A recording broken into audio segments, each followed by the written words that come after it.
Good evening and salam Ibu Pertiwiku. Hezbollah said today that 2 Israeli drones crashed in Beirut overnight without the militant group firing on them. Spokesman Mohammed Afif said a small unmanned reconnaissance drone fell on the roof of a building housing Hezbollah's media office in the Moawad neighborhood in Dahye, the group's stronghold in the southern part of the Lebanese capital. He said a second drone, which appeared to have been sent by Israel to search for the first drone less than 45 minutes later, exploded in the air and crashed nearby, a blast heard by residents of the area. Late Saturday, Israeli warplanes attacked targets near the Syrian capital in what the Israeli military said was a successful effort to thwart an imminent Iranian drone strike on Israel.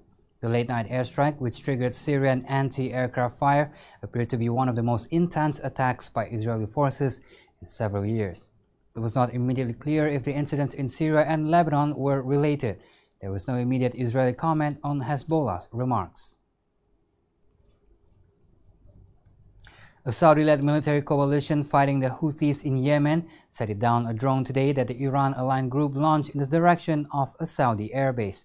A Houthi military spokesman said the group had launched drones targeting the control towers of the Aba airport and the Khamis Mushayid airbase, both in the southwest of the kingdom. The Houthis, who control Sana'a, the Yemeni capital, have stepped up their attacks against targets in Saudi Arabia in the past few months. In response, the Saudi-led coalition fighting the Houthis has targeted military sites belonging to the group, especially around Sana'a. The escalation in violence threatens a UN-sponsored deal for a ceasefire and troop withdrawal from the coastal city of Hodeidah, which became the focus of the war last year when the coalition tried to seize its port. South Korea's military on Sunday began 2 days of drills around a tiny island also claimed by Japan, prompting a protest from Tokyo just days after Seoul decided to scrap an intelligence-sharing pact with its neighbor amid worsening relations.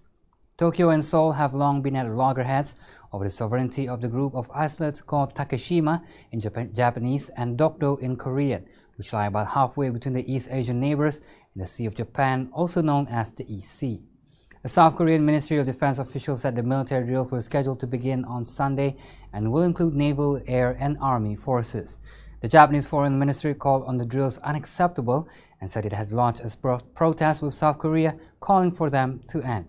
Tensions in the region have spiked amid a worsening political and economic spat between South Korea and Japan, a string of missile launches by North Korea, and increasingly assertive military patrols by China and Russia. Well, that's all the news updates for now. Thank you for watching. I am Razi Ahmad, signing off.